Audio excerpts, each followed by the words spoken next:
sky was yellow and the grass was grey.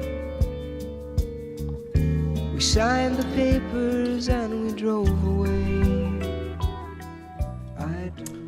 Well, my dear friends and enemies, we've reached number 3.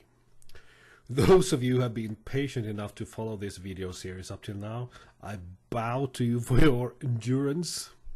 When looking at the top 3, the bronze medalist, so to speak, is the one that has been part of my musical life for the longest time. We talk about 33, 34 years back in time now. I first took notice of him in the early 1980s when my mother played a cassette tape from a concert made in Central Park in New York, which number 3 made together with his long-term collaborator. Of course, you know that I'm talking about Paul Simon, the singer, the songwriter, the musical explorer from New York, who had a successful career in the 1960s, together with his childhood friend Art Garfunkel in the duo Simon and Garfunkel. We met them earlier in this list, and when the duo ended their collaboration in 1970, Paul Simon began a solo career that has been mainly about exploring the possibilities of popular music.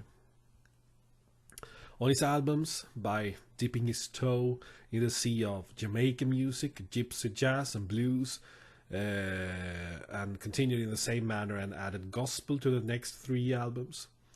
When he left Columbia CBS for Warner Brothers, he explored the world music, and he tried acting. He composed a movie soundtrack.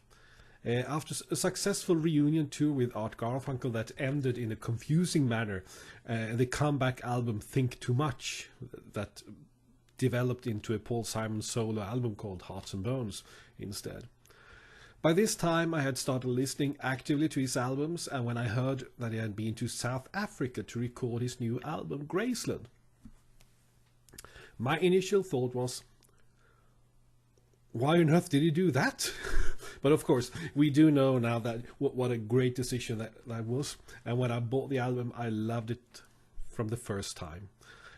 And also it felt as if I've just had a vision of what music could be.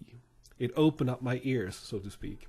And this is nothing new, and I mentioned it several times in my YouTube channel during the almost 5 years I've been doing videos here. It's impossible to overstate the importance of the album Graceland, how important it was for me. Even so, I don't even think it's his best album. I still think that Still Crazy after all these years from 1975 is totally flawless.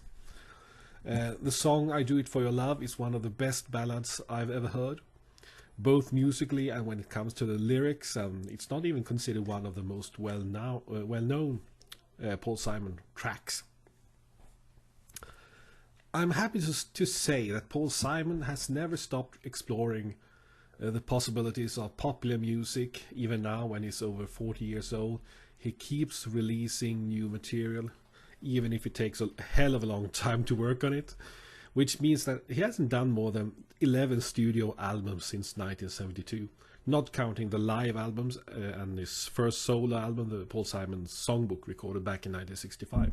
But even if the discography could be larger, the quality of the material in the discography is very high. The only album that I don't really care that much about is One Trick Pony from 1980. It's not bad. It's just not as interesting as the others in my book.